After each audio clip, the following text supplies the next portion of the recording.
Fa ny vaovao eo anivon'ny ireo mpiasam-panjakana sy ny an'mpanjakana kosa indray ity izay mivondrona ao anatin'ny fikambanana asief dia taranja telo no nitsaina tamin'ity faran'ny herinnandro ity, ny volleyball, ny basketball ary ny baolina kitraka. Itsika manomboka izany dia ny baolina kitra Kianja efatra no nandray ny fifaninanana tamin'ity faran'ny herinnandro ity, hofitinina aminao anatin'ity fanadihadiana ity ny vokatra izay lalao izay.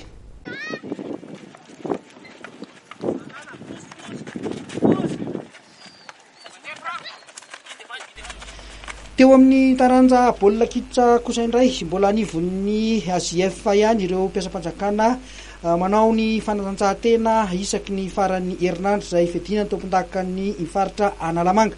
Kianja efatra no nandray ny fifaninanana tamin'ity faran'ny herinnandro ity dia ny Kianja ny enam Androibe, ny Kianja Antanety Behivato, ny Kianja ny Tanjombato ary ny Kianja teny Amboanjobe.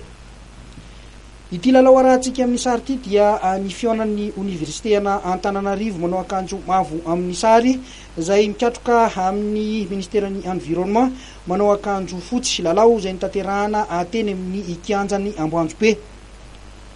Nivoaka nandresy tamin'ny isa roa ohatra teto ry zareo Université Antananarivo tamin'ity fihaonana ity ho an'ny sokajy vétéran io.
Toy izao kosa ireo vokatra hafa teny amin'ny Kianjany Amboanjobe ihany.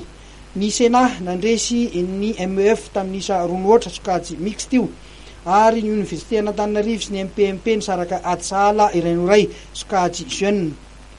Teny amin'ny Kianjany enam Androibe kosa indray dia ny MCRI nandresy ny enam tamin'ny isa telo notra sokajy mixte, ny MPAE sy ny MRSP nisaraka ady sahala iray noray mbola sokajy mixte ihany.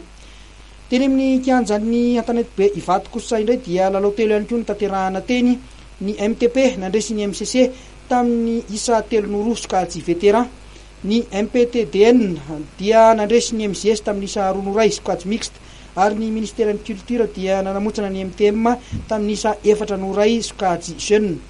Teny amin'ny Kianjany Tanjombato kosa indray dia ny santé nandresy tsy niady ny asga, izay forfait moa zany ny asga tsy tonga niatrika ny lalao ho an'ny sokajy elite voalohany io. Ny kapisady sy ny M2 kosa dia nisaraka ady sahala aotra noatra, ary Nokroa dia nandresy tsy niady ihany koa ny parka Tsimbazaza satria dia tsy tonga teto ny parka Tsimbazaza, ary ny CNRE nandresy ny MTM tamin'ny isa telo no ohatra.